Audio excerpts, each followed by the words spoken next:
Did he pass a background check, do you know? I don't know about the security clearance, but I can...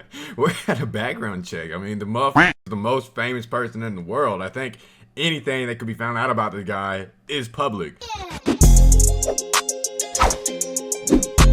My main goal is to blow up and then act like I don't know nobody.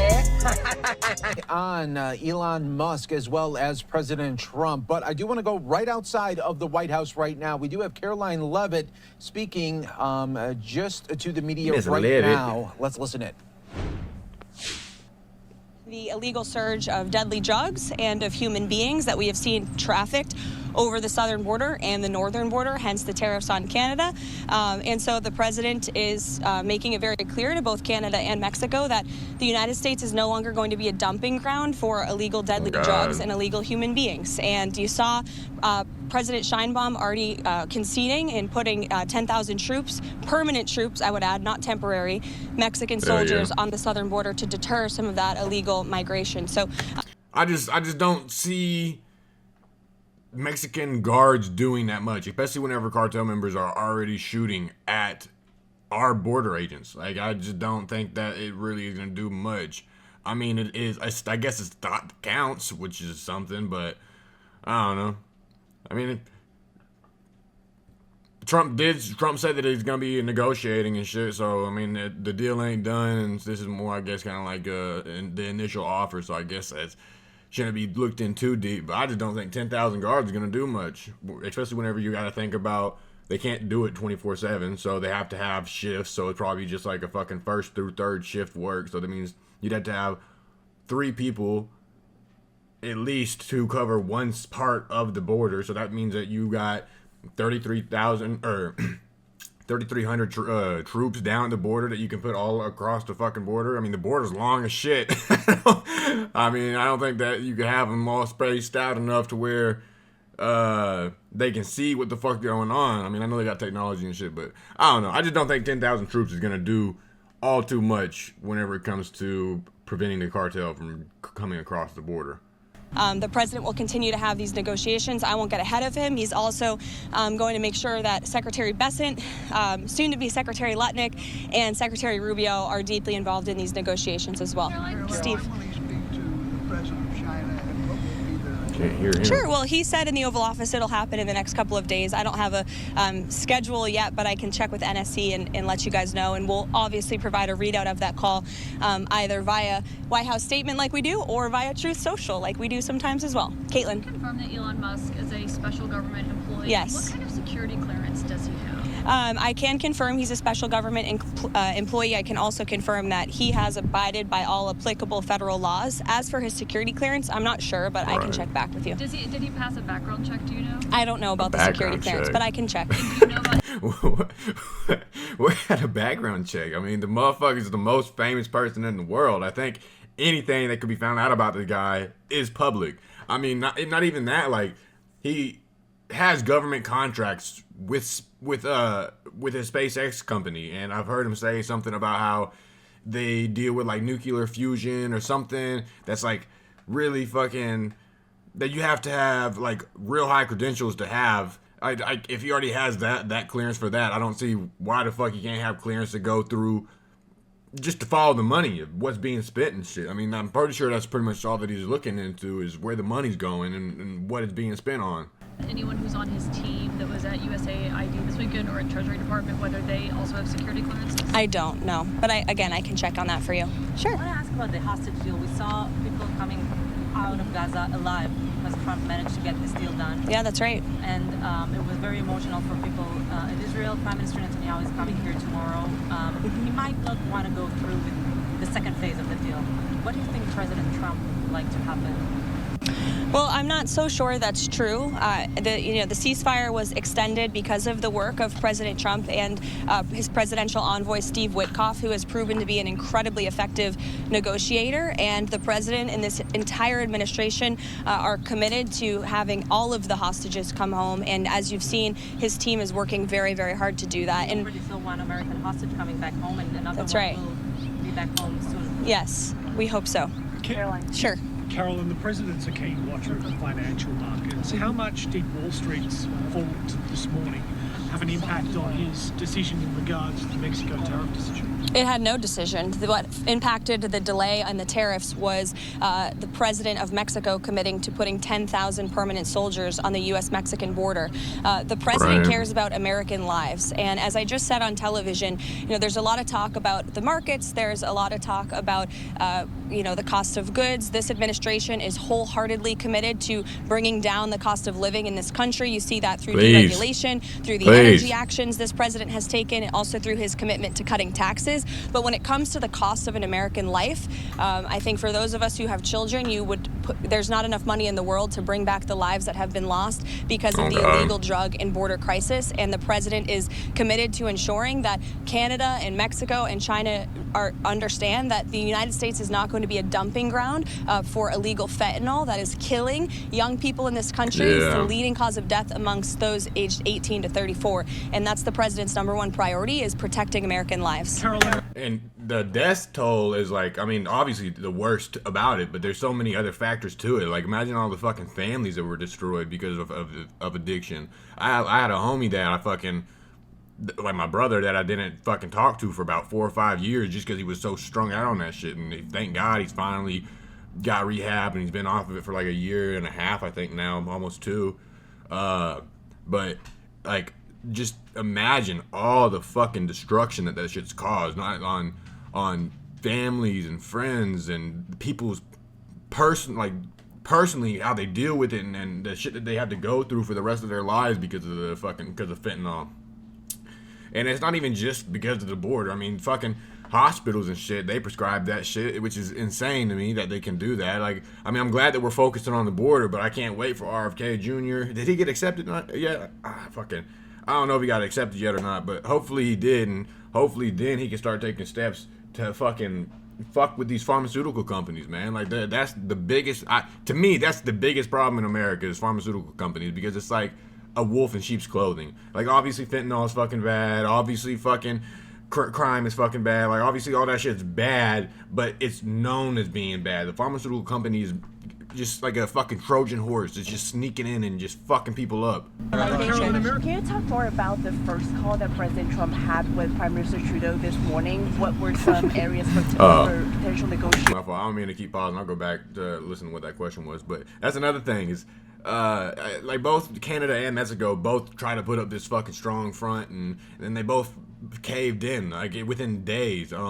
I know it's all politics and it's all saving face because they can't look weak and they gotta look like a strong leader for their country, and they can't just look like America's gonna tell them what to do. So they fucking were like, no, we're not doing that. And then it comes out that there was conversations, and there were nice conversations, and we're gonna actually help out America, and yada yada, which to me is clear as day that they fucking folded. But I think to them it's supposed to be putting off an image that that they're in control, and it's not Trump making them do it, which is bullshit, because you guys already said you weren't going to do nothing, and now Mexico's sending 10,000 troops, Canada's fucking upgrading their can't think of what the fuck is. I'll put Trudeau's post up, but he made a whole list of all the shit that he's about to fucking do. It's just so fucking funny, man, and it's I just don't know what they were fucking thinking. I don't know all the ins and outs about the money and who gets what and who helps what, but I'm just assuming, it should be, I don't think I'm wrong to assume this, that America is way more beneficial to them than they are to us. Obviously they benefit us, but it's there's no way that they are more beneficial to us than vice versa. Lives. Can you talk more about the first call that President Trump had with Prime Minister Trudeau this morning? What were some areas for potential negotiations and any bottlenecks? Yeah, I hate to be coy, but just because I believe they're on the phone right now, I'll have to go in and check. I don't want to get ahead of the discussions or the conversations, but in the effort of transparency, we will either provide a readout or you'll hear from the president directly. Caroline, I would love to be a fly on the wall for them conversations.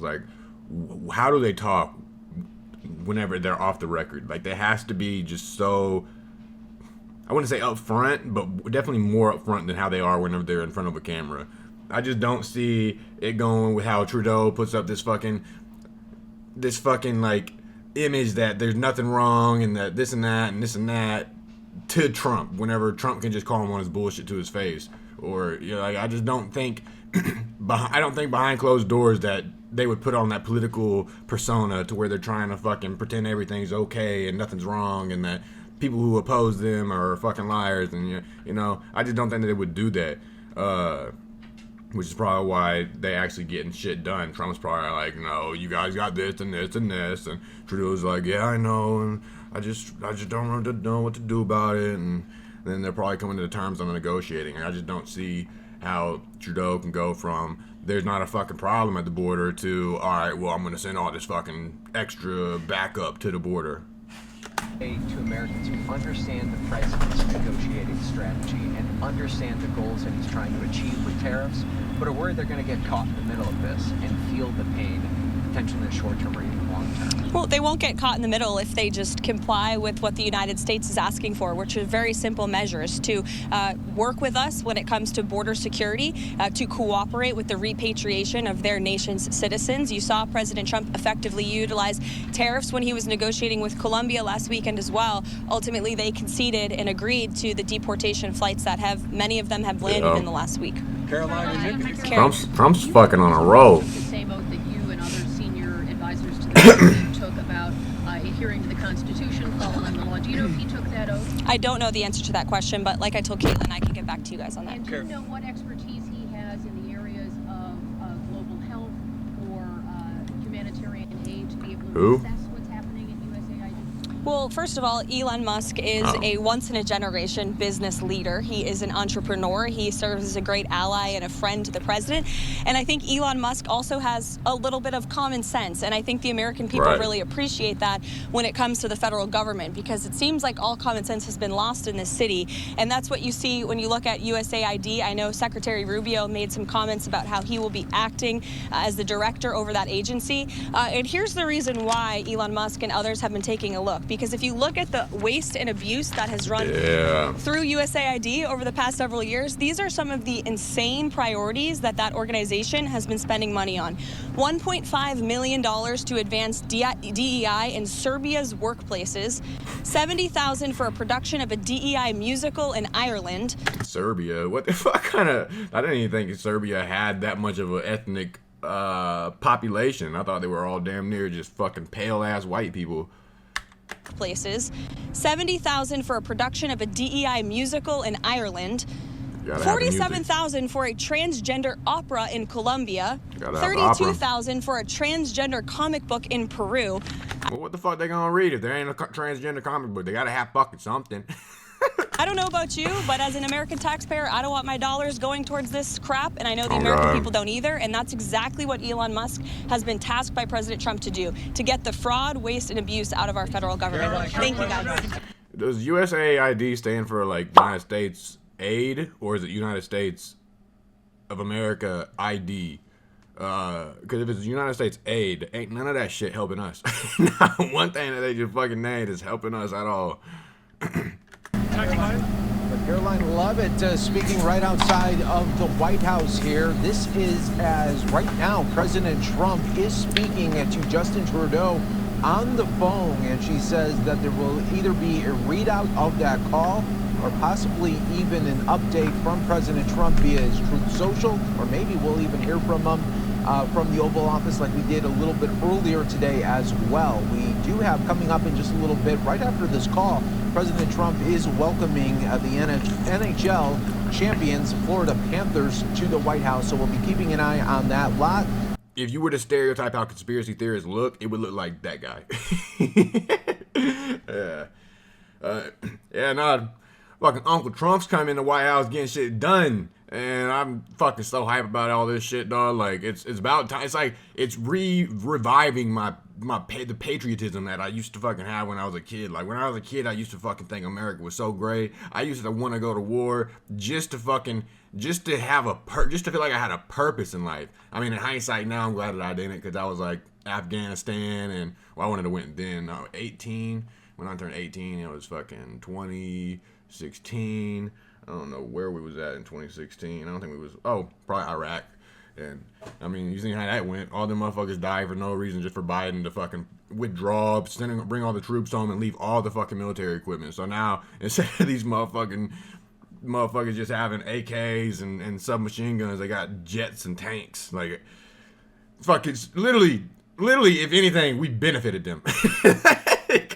Like, they for sure won that, and it's so fucking embarrassing. And that's the fucking war that I would have fought in if I ain't lose my patriotism growing up. I just realized whenever I was younger that I've been seeing all this shit, man. I've been a conspiracy theorist. Not really a conspiracy. I've just been an anti-government, anti-farm, anti-companies, anti-corporations, anti-big pharma, like been anti all that shit. So if I ain't wake up to that, I probably would have been in Iraq fighting for no fucking reason. But now, like, bro, if they went into Mexico to fight the cartels, I probably wouldn't now because I got kids. But I think I would like to. I don't want to say that I would like to because I don't really know because I'm not in those shoes. But I think I would like to. It sounds fucking fun. I mean, obviously it's not fun, but it sounds like meaningful. It sounds like it would actually do something to help people. But anyways, if you liked the video, please leave a like. If you guys got anything to say about the video, let me know down below. You know I'll read every single comment. And if you fuck with your boy, would you please give me a subscription? With that said, deuces. I won't think about it, but that's just how it's supposed to be. She thinks she leeching probably, but she won't get nothing from me. Said you let me, I doubt it. I'll fuck around and pay the fee. It's a whole lot of hate up in your eyes and I can see it. Hate all in your eyes and you've been praying on